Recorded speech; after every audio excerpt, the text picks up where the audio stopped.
So good morning everyone, and also good morning to Professor Resembel and Ibu Yunita Susanti.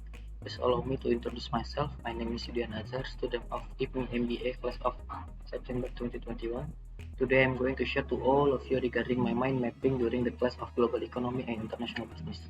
And to begin with, let's check it out my mind mapping. In this mind mapping, I have divided my content into 6 sessions as follows. First, we'll talk about the introduction to the international business. Second, international trade in labor and environmental standard. Third is about analysis tariff and quota, and the fourth one is about absolute and comparative advantage. The fifth one is Schrodinger's cat paradox, and the last one is the international event regarding the Russia versus Ukraine war impact on global economy. Without any hesitation, let's get it started from number 1. First is about introduction to international business. In this section, I would like to share the reason why we should learn about international business. There are 3 main reasons why we should learn about international business. The first one is about in today's world, to be exactly in digital economy environment, most of us will be more get in touch with international companies. Second, to develop the understanding of cultural literacy. Third one is about to keep up with the most current management tools, production techniques, and technologies that other countries are developing. And now we move on to the why the company is doing the international business. According to the first week's class, there are 2 motives that drive the companies to do international business as follows. The first one is about the investment opportunities. The marginal returns on MNC projects are above those of purely domestic firms since MNCs have expanded opportunity sets of possible projects from which to select. Second, financing opportunities. MNCs can obtain capital funding at a lower cost due to their larger opportunity set of funding sources around the world. Last but not least, in this section, we will cover up about the definition of international business. The international business is a business transaction between parties from more than one country. The activities are as follows. First one is about buying and selling raw materials, finished goods or service across borders. Second, operating factories or facilities overseas. Third one is about borrowing money in one country to finance operation in another country. In international business, we divided the company into 4 types as follows. First is domestic business, a business that acquires all its resources and sells its all products or services within a single country. Second is international business, a business that is primarily based in a single country but acquires some meaningful share of its resources or revenue from other countries. The third one is about multinational business, one that has a worldwide marketplace from which it buys raw materials, borrows money, and manufactures its products, and to which it subsequently sells its products. And fourth one is about global business, a business that transcends national boundaries and is not committed to a single home country. And now we move on to international trade and labor and environmental standards. In this section, we will talk about the difference between income and standards in several countries. As trade barriers have fallen, policies that are not trade measures act as limits to further increase in trade and integration. Differences in national standards affect trade flows and may unintentionally confer advantage or disadvantage. Differences in national standards can also become source of conflict. In order to match the standard, there are 3 possibilities for recognizing the standards. The first one is about harmonization of standards. Countries are agreed on a common set of standards, mutual. Second is about mutual recognition of standards.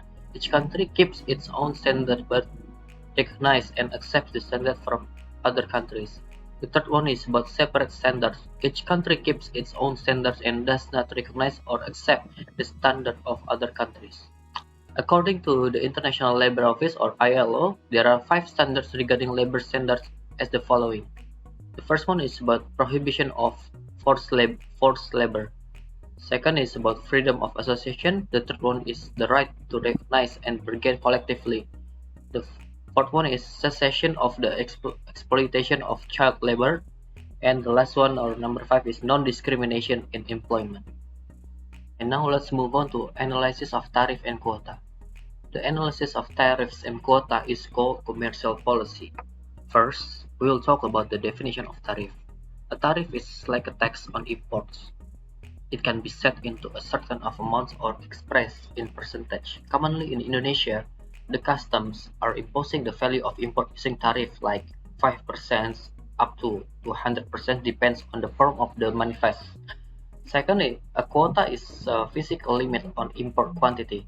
Quotas come in many forms, for example, import licensing requirement or voluntary export restraints. The analysis is similar to a tariff, although the effects are slightly different.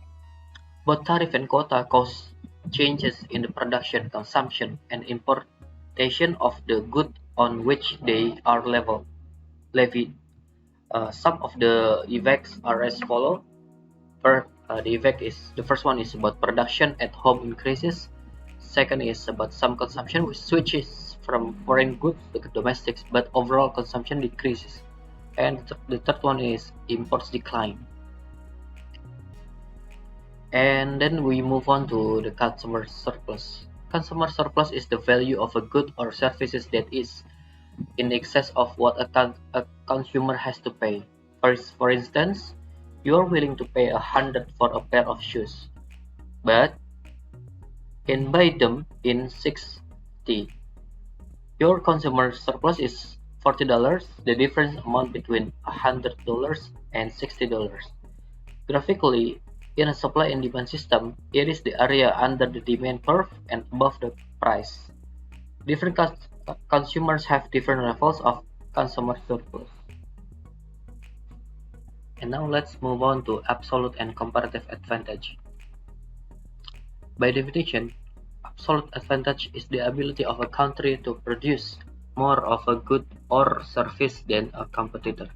Comparative advantage is the ability of a country to produce a good or service for a lower opportunity cost than a competitor. For instance, let's take a look at the China versus India comparative and absolute advantage. As you can see, China has absolute advantage on both products, but India has comparative advantage on wheat. Therefore, China should decide to produce potatoes while India produce wheat, and they trade according to their needs. Now, let's move on to Schrodinger's cat paradox. According to article in Warta Economy in 2018, Professor Rosenbluth said that the current economic event was analogized with Schrodinger's cat paradox. Short story, Schrödinger conducted an experiment in which he placed a cat in a box filled with radioactive atoms. Whereas the cat, as long as it is in the box, it undergoes two possible events, namely life and death simultaneously. We can only confirm the condition of the cat if we open the box. The existence of those two conditions that exist simultaneously has been predicted by economist Joseph Alois Schumpeter, who happened to be from the same country as Erwin Schrödinger's home country, namely Austria. Schumpeter expressed the idea of creative destruction. The essence of CD is, in the long run, the survival of a company depends on its readiness to face new competitors that are not from existing competitors. Competitors that can be devastating in the long run are those of new commodities, new sources of supply, new technologies, new business model, and so on. This condition is illustrated in the S-curve, where there will be a disruption from the old S-curve to the new S-curve, namely the transition from the conventional economy to the digital economy. According to the OECD.org, during the year of 2020, Indonesia's trade with Russia and Ukraine are as follows. First is trade surplus with Russia amounted to 569 million, and then the trade deficit with Ukraine amounted to 638 million. So on the chart below also we can see the trend of the trade performance between Indonesia with two conflicting countries. Indonesia export commodities to Russia include CPO and its derivatives, rubber and rubber products, shoes, electronics, chocolate, and coffee. Meanwhile, Indonesia imported commodities from Russia included steel and chemical products. Indonesia exports commodities to Ukraine include CPO and its derivative products such as paper and cocoa powder. So according to the media Indonesia, the current conflict that occurs it's estimated to only have an impact in the range of 1%. So for both export and imports. Okay, next.